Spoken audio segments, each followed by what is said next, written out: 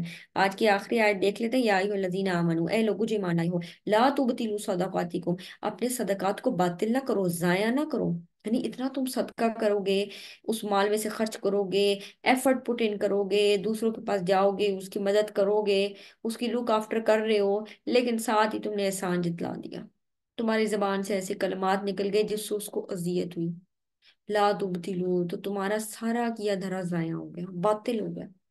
یا ایھا الذین آمنو، اے لوگوں جو ایمان لائے ہو، لا تبتلوا صدقاتکم، اور اپنے صدقات کو باطل نہ کرو، بالمنی والاذی، احسان جتلا کر اور اذیت کے کلمات کہہ کر۔ اس کی مثال آگے دی جا رہی ہے، کیسی مثال ہے؟ کالذی ينفق مالہ ریا الناس، اس کی مثال ایسے ہے جس نے خرچ کیا اپنا مال لوگوں کے دکھاوے کے لیے، ولا یؤمن باللہ والیوم الآخر، تو وہ ایسا شخص ہے جو دکھاوے کے لیے کام کرتا ہے، اس کی مثال ایسے ہی ہے جیسے کہ وہ اللہ پر بھی ایمان نہیں رکھتا اور آخرت پر بھی ایمان نہیں رکھتا۔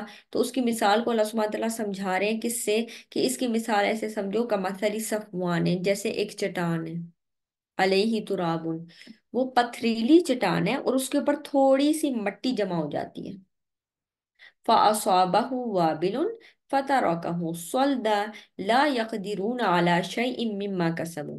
اچھا، چٹان کے اوپر اگر تھوڑی سی مٹی آ جائے نا، اور اگر آپ اس کے اوپر تھوڑا سا بیج پڑ جائے تو کیا ہوتا ہے؟ اس چٹان کے اوپر بھی تھوڑی سی چیز اگنا شروع ہو جاتی ہے، لیکن اگر اس مٹی، کیونکہ وہ مٹی بھی ہلکی ہوتی ہے نا، اور جو روٹس ہیں وہ چیز جو بھی اگے گی نا اس کی روٹس نیچے تک نہیں جائیں گی، کیوں؟ کیونکہ مٹی کی بھی ایک ہلکی سی تہ ہے اس چٹان کے اوپر، تو روٹس اگر نیچے نہیں جائیں گی تو وہ جو پودے ہیں وہ بھی مضبوط نہیں ہوں گے، کیوں؟ کیونکہ نیچے تو پتھر ہے، ان پتھر کو پھاڑ کے وہ نیچے نہیں جا رہی ہے، تو ایک ہلکی سی لیئر ہے مٹی کی اور اس کے اوپر کچھ نہ کچھ اگ بھی آتا ہے، لیکن اس کی مثال ایسے ہے کہ جیسے زوردار بارش پڑتی، اگر زور سے بارش ہو، تیز بارش ہو تو کیا ہوگا؟ وہ مٹی بھی بہہ جائے گی اور اس کے اوپر جو تھوڑا بہت اگا ہوا تھا وہ بھی بہہ جائے گا، اور نیچے کیا رہ جائے گی؟ بس وہ ایک سخت چٹان۔ تو وہ لوگ جو اللہ کے راستے میں خرچ کرتے ہیں، محنت کر رہے ہیں، اللہ کے راستے میں خرچ کرتے ہیں، لوگوں کو دیتے ہیں، لیکن وہ احسان جتلا دیتے ہیں، ریاکاری کرتے ہیں، ان کی مثال ایسی ہے جیسے چٹان کے اوپر کوئی چیز مٹی پڑی ہو، اس کے اندر کچھ اگا بھی ہے، لیکن پھر زوردار بارش آتی ہے اور وہ چٹان کو صاف کر دیتی ہے، بالکل صاف صفایا ہو جاتا ہے اس کا۔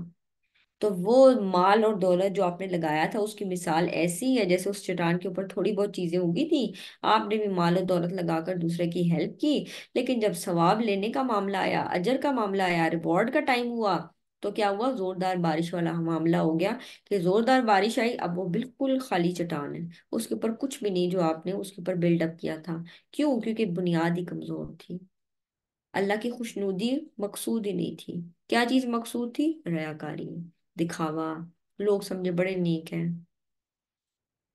ہم لوگوں کے سامنے اچھے بن جائیں تاکہ ہم ان سے کچھ دنیاوی فوائد حاصل کر سکیں۔ تو وہ جو زوردار بارش پڑی اس نے اس کو ایک سخت چٹان چھوڑ دیا، تو جو انہوں نے کمایا، یعنی یہ بس یہ چیز ہے جو انہوں نے کمائی، پھر ان کو کچھ نہیں ملا، اور پھر وہ اس میں سے کسی چیز پر قدرت نہیں رکھیں گے۔